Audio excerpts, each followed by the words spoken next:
स्वागत है आप सभी का। मैं हूं आपके साथ नैना यादव। वक्त हो चुका है 8 बजे का, यानी कि वक्त है बुलेटिन का। तो देखते हैं बुलेट की रफ्तार में तमाम अहम खबरें बुलेटिन में।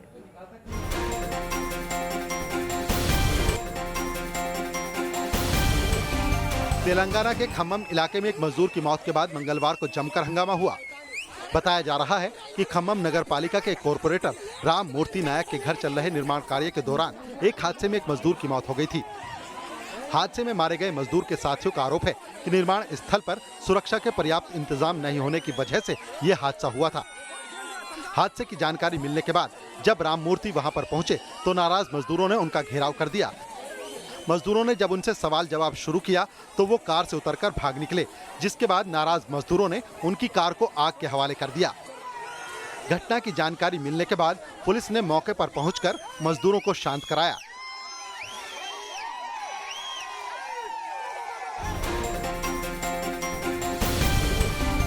मेज पर पड़े नोटों की गड्डियों की तस्वीर हैदराबाद से आई है। यहां स्टेट एंटी करप्शन ब्यूरो ने गुप्त सूचना के आधार पर छापेमारी कर इंश्योरेंस मेडिकल सर्विस से जुड़े 2 अधिकारियों के ठिकानों से 2000 और 500 रुपए के नोटों का ये जखीरा बरामद किया है।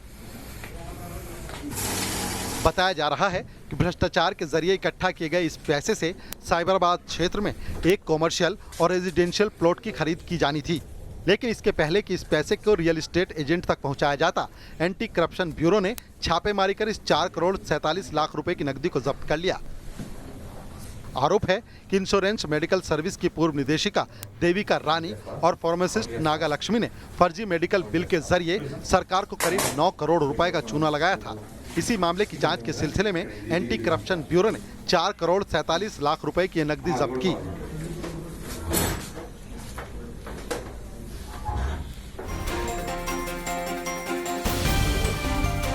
मेरठ नगर निगम की लापरवाही एक बेजुबान जानवर की जान पर बनाई। यहां हापुड़ अड्डा चौराहे के पास बीच रास्ते में खुले गटर के अंदर सोमवार देर रात एक घोड़ा गिर गया। घोड़ा रात भर यहां गटर में ही पड़ा रहा। अंधेरा होने के कारण उस पर किसी की नजर भी नहीं गई। मंगलवार की सुबह यहां से गुजर रहे लोगों ने घोड़े को गटर में पड़े देखा तो उसके बाद घोड़े को गटर से निकालने के लिए बचाव कार्य शुरू किया गया।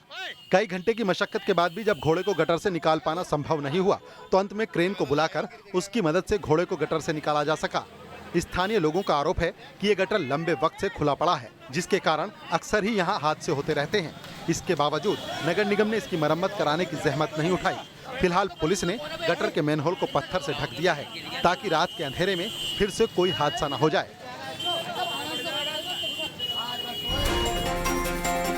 ये है भारत की बेटी, बला की बहादुर और बेखौफ। इसकी हिम्मत के आगे 2-2 मोबाइल स्नेचर पानी मांगने लगे और पहुंच गए हवालात। देखिए ये पूरा सिलसिला। जैसे ही स्नेचर झपट्टा मारता है, ये बहादुर बेटी बेखौफ होकर उससे भिड़ जाती है। घबराकर ये स्नेचर उसके शिकंजे से भागने की कोशिश में दनादन वार करने लगता है। इससे बेटी घायल हो जाती है, लेकिन अपना शिकंजा ढीला नहीं छोड़ती। तभी वारदात में एंट्री होती है स्नेचर के साथी की। बाइक पर सवार ये बदमाश अपने साथी को लेकर भागने की कोशिश करता है, फिर भी ये अकेली दोनों पर भारी पड़ती है और उनका पीछा नहीं छोड़ती। लुटेरों ने आखिरी कोशिश के तौर पर इसके सिर पर वार कर जान लेने की कोशिश की थी, जिससे इसके हाथ की नसें कट गईं। जब अस्पताल में इसकी बहादुरी के चर्चे पहुंचे तो अस्पताल ने भी इलाज के पैसे नहीं लिए। बहरहाल इस बेटी की बहादुरी से एक लुटेरा जेल पहुंच गया और दूसरे की तलाश जारी है।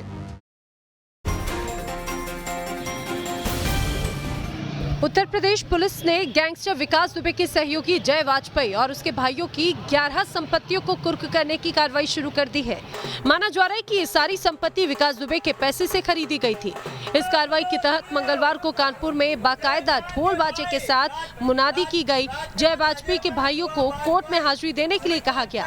मुनादी में साफ किया गया कि अगर जय वाजपेयी के भाई कोर्ट नहीं पहुंचे तो प्रशासन उनकी संपत्ति को कुर्क कर लेगा। ढोल बाजे के साथ जय वाजपेयी के भाइयों के घर पहुंची पुलिस की टीम ने इस दौरान उनके घर के बाहर नोटिस भी चस्पा किया। पुलिस प्रशासन कुर्की की अपनी कार्रवाई के सिलसिले में ब्रह्मनगर के 6 मकान, आर्य नगर के 2 फ्लैट, पनकी में एक 2 मंजिला घर, स्वरूप नगर में 1 मकान और सिंहपुर के 1 प्लॉट की भी लिस्ट तैयार की है। उत्तर प्रदेश के गोरखपुर में सिर्फ दबंगई दिखाने के लिए एक नाबालिग लड़की की एक युवक ने जमकर पिटाई कर दी। बताया जा रहा है कि चौरी चौरा थाना क्षेत्र के मुंडेरा गांव में रहने वाला ये युवक पहले भी नाबालिग युवती को परेशान करता था और उसे दूसरों से बातचीत करने के लिए मना करता था। जब युवती ने उसकी बात नहीं मानी तो उसने युवती को पकड़कर जमकर पीट डाला। इस दौरान युवती लगातार खुद को छोड़ देने की गुहार लगाती रही, लेकिन आरोपी उसे भद्दी गालियां देते हुए पीटता रहा। इस दौरान उसने पिटाई का वीडियो भी बना लिया और उसे सोशल मीडिया पर वायरल कर दिया। वीडियो वायरल होने के बाद पुलिस भी हरकत में आई और मामला दर्ज कर आरोपी को गिरफ्तार कर लिया। उत्तर प्रदेश के बागपत में एक लेडी टीचर ने अपने 2 छात्रों की डंडे से जमकर पिटाई कर दी। मारपीट का ये वीडियो सोशल मीडिया पर भी वायरल हो रहा है।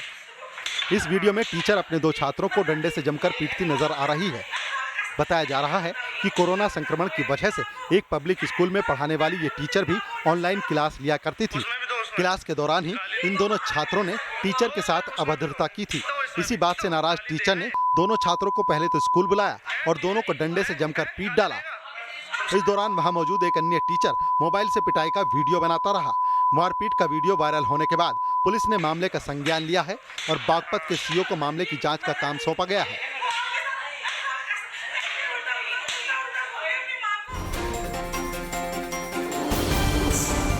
उत्तर प्रदेश के बागपत में एक चलती कार में अचानक आग लग जाने से हड़कंप मच गया।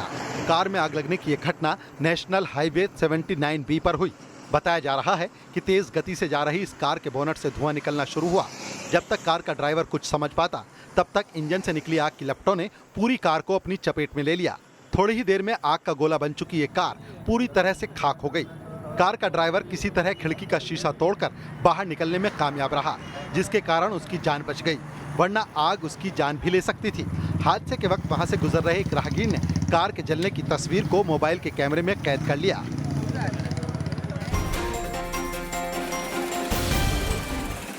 उत्तर प्रदेश के कन्नौज में सहकारी ग्रामीण विकास बैंक के तिरवा शाखा के पदाधिकारियों के चुनाव के दौरान बीजेपी और समाजवादी पार्टी समर्थकों के बीच जमकर पत्थरबाजी हुई। सोमवार को यहां बैंक के अध्यक्ष के चुनाव के लिए वोटिंग हो रही थी।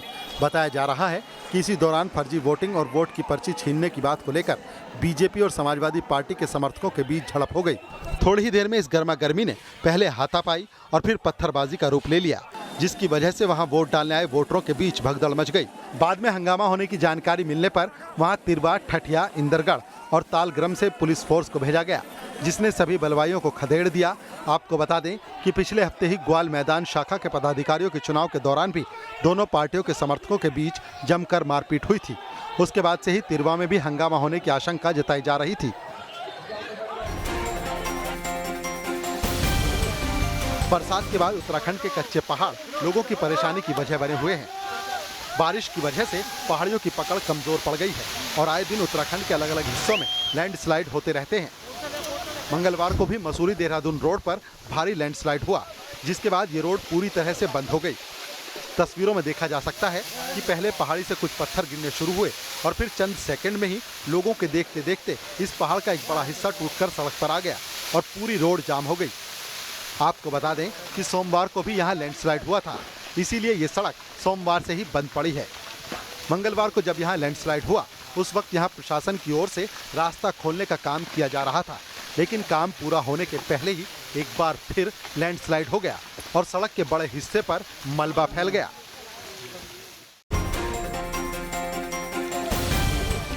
सरकार के तमाम दावों के बावजूद छत्तीसगढ़ का जशपुर अंचल अभी विकास से अछूता है। सड़क और पहाड़ी नदियों पर पुल नहीं होने की वजह से यहाँ के लोगों को काफ़ी परेशानियों का सामना करना पड़ता है। मंगलवार को यहाँ के बगीचा विकास खंड की एक प्रेग्नेंट महिला की तबीयत खराब होने पर स्थानीय लोगों ने उसे खटिया की पालकी पर लिटाकर अस्पताल पहुँचाया। इस दौरान उन्हें रास्ते में एक पहाड़ी नदी भी पार करनी पड़ी। बताया जा रहा है कि सड़क न होने की वजह से गांवों तक अस्पताल की एम्बुलेंस नहीं पहुंच पाती है। ऐसे में मजबूरन लोगों को इसी तरह मरीजों को अस्पताल पहुंचाना पड़ता है। मरीजों के अलावा सामान लाने ले जाने के लिए भी लोगों को सारा बोझ अपने कंधों पर ही ढोना पड़ता है।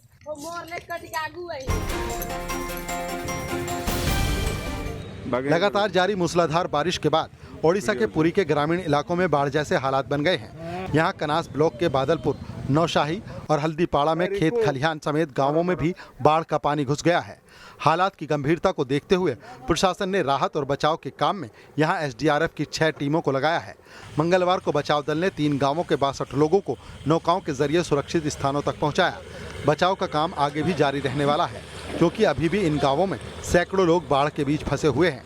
बताया जा रहा है कि प्रशासन बाढ़ पीड़ितों के लिए सामुदायिक किचन का भी इंतजाम कर रहा है, जिससे कि किसी भी प्रभावित व्यक्ति को भूखमरी का सामना न करना पड़े।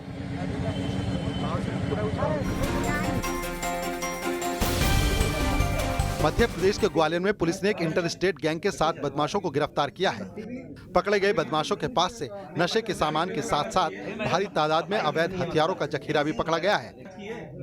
बदमाशों के पास से बरामद सामानों में 15 पिस्टल, 13 खाली मैगजीन, कारतूस और 200 ग्राम ब्राउन शुगर शामिल है। पुलिस के मुताबिक हरेंद्र राणा गैंग के बदमाश धार और झाबुआ अंचल में विधानसभा के उपचुनाव के पहले दहशत का माहौल बनाने के लिए जा रहे थे, लेकिन शिवपुरी लिंक रोड पर नया गांव हाईवे चेक नाके पर पुलिस को देखकर इन लोगों ने भागने की कोशिश की, लेकिन पुलिस ने घेराबंदी कर इन सभी बदमाशों को गिरफ्तार कर लिया। मंगलवार को सीबीआई ने सुशांत मर्डर मिस्ट्री की मुख्य आरोपी रिया चक्रवर्ती के माता-पिता से लंबी पूछताछ की। करीब 8 घंटे तक चली इस पूछताछ के बाद रिया के माता-पिता जब वापस अपने घर लौटे तो वो मीडिया के सवालों से बचते दिखे। रिया की मां संध्या चक्रवर्ती और पिता इंद्रजीत चक्रवर्ती सुबह करीब 11 बजे डीआरडीओ के गेस्ट हाउस पहुंचे थे। करीब 8 घंटे तक सवाल जवाब करने के बाद सीबीआई ने उन्हें जाने दिया। इतना ही नहीं, सीबीआई ने रिया के भाई शौविक चक्रवर्ती से भी मंगलवार को पूछताछ जारी रखी। एक तरफ सीबीआई तो दूसरी तरफ नारकोटिक्स कंट्रोल ब्यूरो भी एक्शन में नजर आया। नारकोटिक्स कंट्रोल ब्यूरो ने ड्रग्स के कारोबार से जुड़े एक ड्रग पैडलर को गिरफ्तार किया है। सुशांत केस में जब से ड्रग्स एंगल जुड़ा है, एनसीबी के रडार पर वो तमाम ड्रग्स सप्लायर्स हैं जिनकी पैठ बॉलीवुड में है। लाइन ऑफ एक्चुअल कंट्रोल पर चीन अपनी हरकतों से बाज नहीं आ रहा। ड्रैगन ने मंगलवार को एक बार फिर चुमार में घुसपैठ की कोशिश की। हालांकि भारतीय जवानों को देखकर चीन के सैनिक वहां से उल्टे पांव भाग गए। जानकारी के मुताबिक चीनी सेना की लगभग 7 से 8 बख्तरबंद गाड़ियां चेपुजी कैंप से भारतीय क्षेत्र की ओर बढ़ रही थी, लेकिन चीन की दगाबाजी को देखते हुए भारतीय सेना पहले से ही अलर्ट थी।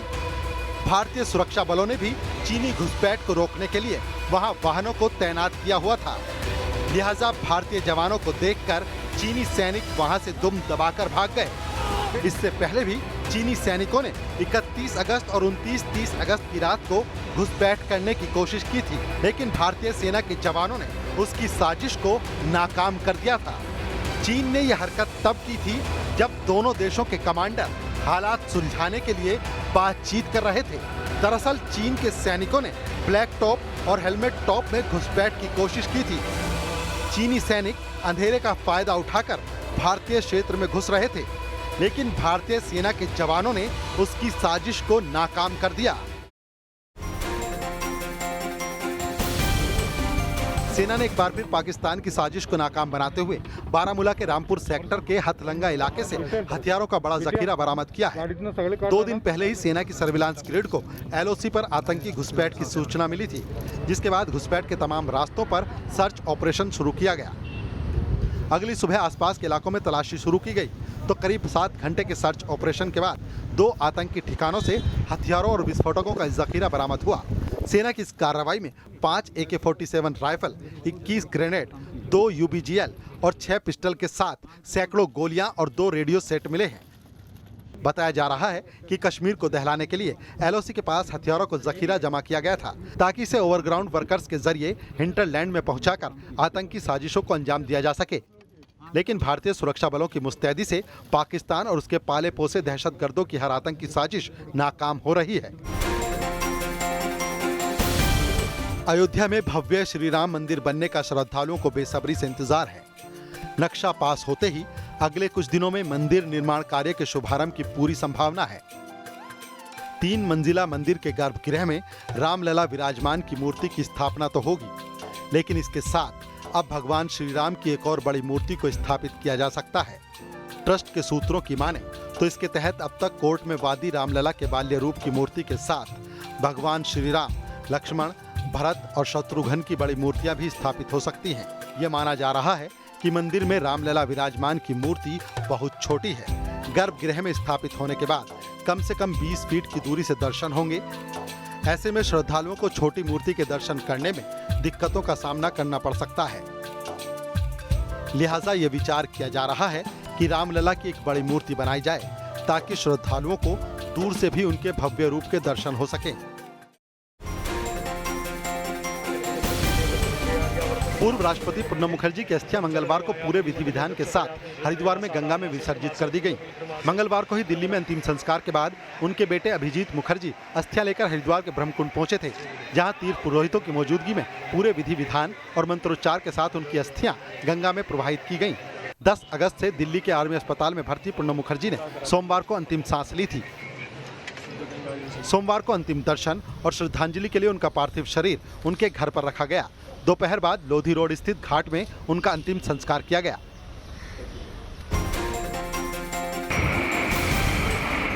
जापान में चक्रवाती तूफान मेसाक ने कहर बरपा रखा है। यहाँ इस तूफान के कारण कई इलाकों में धूल भरी आंधी के साथ तेज बारिश हुई।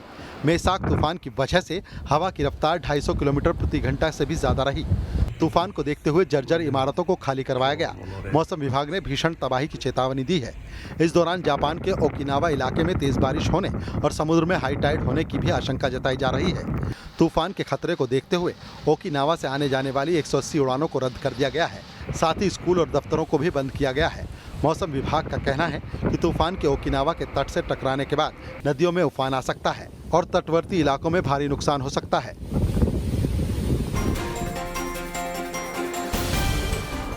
जंगल की आग से इटली भी काफी परेशान है। इटली के सिसिली इलाके में आग ने जबरदस्त तबाही मचाई है। यहाँ आग करीब 1000 एकड़ के दायरे में फैल चुकी है, जिसकी वजह से वन संपदा को काफी नुकसान पहुंचा है। आग के कारण कई जंगली जानवरों के भी मारे जाने की खबर बताई जा रही है। बताया जा रहा है कि आग पर काबू पाने के लिए फायर फाइटर्स की कई टीमों को सिसिली भेजा गया है, जो दिन रात आग बुझाने की कोशिश में लगी है।